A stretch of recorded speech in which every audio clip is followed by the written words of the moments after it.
નમસ્કાર ખેડૂત મિત્રો, તમે જોઈ રહ્યા છો અમારી વીટી ખેડૂત મિત્રોની યુટ્યુબ ચેનલ। તો મિત્રો, આજના આ વિડીયોની અંદર કપાસ બજારની પાંખી આવક સાથે ભાવમાં સ્થિરતાનો માહોલ, બજારની સ્થિતિ સાથે જ ખેડૂતોને કપાસના ભાવ હાલ કેવા મળી રહ્યા છે ને વાયદા બજારની સ્થિતિની પણ સંપૂર્ણ અપડેટ જોવાના છીએ। તો ખાસ કરી વિડીયોમાં અંત સુધી બન્યા રહેજો।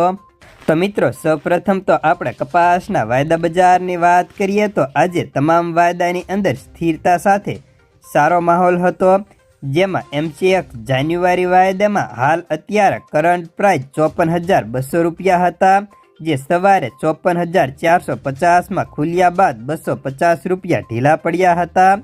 સાથે જ ન્યુયોર્ક કોટન વાયદાની વાત કરીએ તો તેમાં વાયદો 45,802 રૂપિયાની સપાટીએ ખુલ્યા બાદ 45,932 રૂપિયાએ કરંટ પ્રાઇસ જોવા મળે છે, જેમાં 130નો સુધારો થયો હતો। તો આગામી સમયમાં વાયદા અને રૂ બજારની સ્થિતિ ઉપર કપાસ બજારનો આધાર છે તેમ કહી શકાય। જો કે હાજર બજાર કપાસની સ્થિતિની વાત કરીએ તો કપાસની બજારમાં પાંખે આવકો વચ્ચે ભાવમાં સ્થિરતાનો માહોલ જોવા મળતો હતો, જ્યારે સૌરાષ્ટ્રમાં મોટા ભાગના યાર્ડો છેલ્લા 2 દિવસથી આવકો બહુ ઓછી થઈ રહી છે અને હાલ આજની વાત કરીએ તો આજે આખા ગુજરાતભરની મળીને આવક 80,000 મણની માંડ થઈ હતી। ત્યારે આગામી સમયમાં જો આવકો નહીં વધે તો કપાસના ભાવમાં ફરી એકવાર ઉછાળો આવે તેવી ધારણા હાલ કપાસના એક અગ્રણી બ્રોકર જણાવી રહ્યા છે।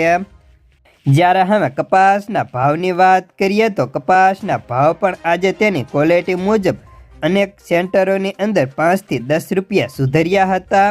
જો કે બાકીના યાર્ડમાં બજાર સ્થિર હતું અને ભાવની વાત કરીએ તો ભાવ અત્યારે 4G 1400 થી 1500 વચ્ચે હતો।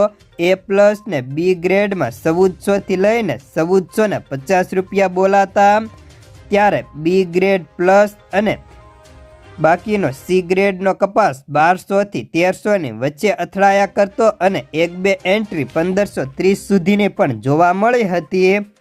ત્યારે સામે હવે રૂ બજારની વાત કરીએ તો કલ્યાણ રૂના ભાવમાં ખાંડીએ આજે 250 રૂપિયાનો સુધારો આવ્યો તો શંકરના ભાવ સ્ટેબલ હતા, જ્યારે હવે આગામી સમયમાં ભાવ રૂ બજારની સ્થિતિ ઉપર નક્કી થઈ શકે, કારણ કે અત્યારે રૂ બજાર પણ 356 કિલો રૂના ભાવ 53,700 થી 54,000ના રહી ગયા છે। જો કે આ બજાર આગામી સમયમાં વાયદા જોતા 56,000ની સપાટીએ પહોંચે તેવી ધારણા છે, પરંતુ હજી તેમાં એકાદ મહિનાનો સમય લાગી શકે। જ્યારે ભાવ આગામી સમયમાં વધશે તો કપાસના ભાવ પણ પ્રતિ મણ 1500 કે 1550 સુધી જાય તેવી ધારણા છે। તો બસ આજના કપાસના સમાચારમાં આટલું જ। ધન્યવાદ।